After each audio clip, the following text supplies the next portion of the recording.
area in some ways. It's really treated like a speedway. I tend to speed on the street because of the way it looks, the conditions that it has. Not very many amenities for pedestrians.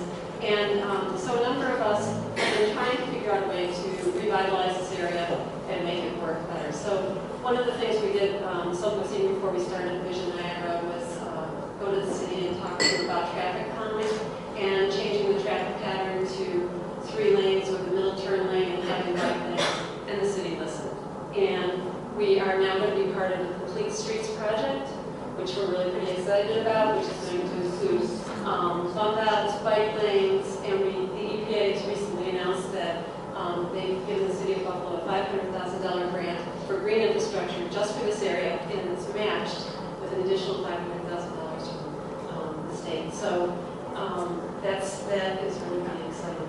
This area has so much history. It has the shipping history, the industrial history, the Underground Railroad, the War of 1812. It's just really pretty amazing. This shot is taken from around Potomac Avenue, and so you can see the canal and the little slip. The original Black Rock, that was ours.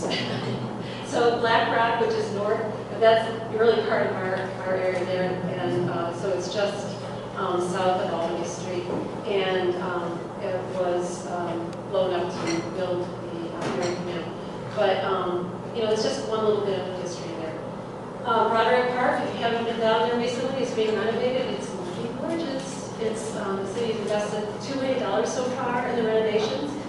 Phase 2 is going to happen soon. So that's at the base of West Ferry. If you haven't been there, it's really a real prize. It's really quite beautiful.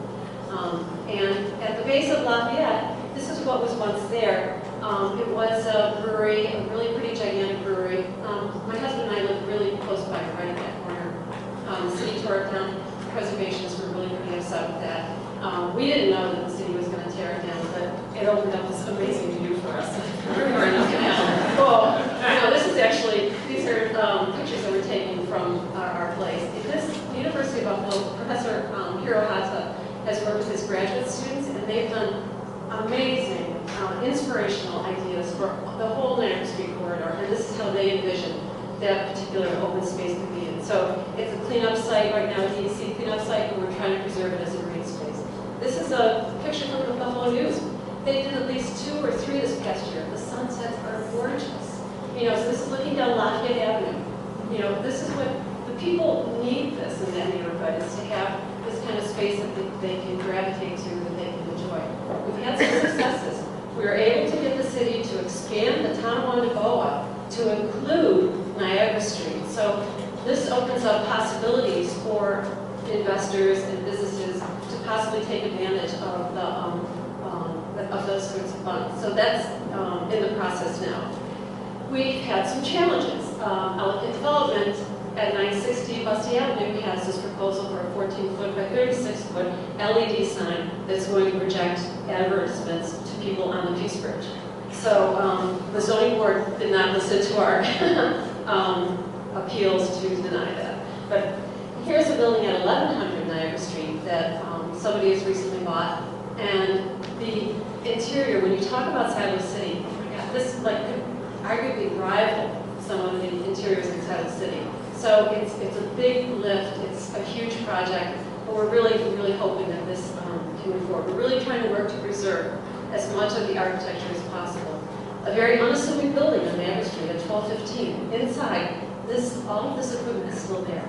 It's all this, like the walk-in, the open walk-in cooler, you know, all of those accoutrements are still, they've been preserved in there. And Rich Products purchased it because they were going to demolish it to create more surface parking.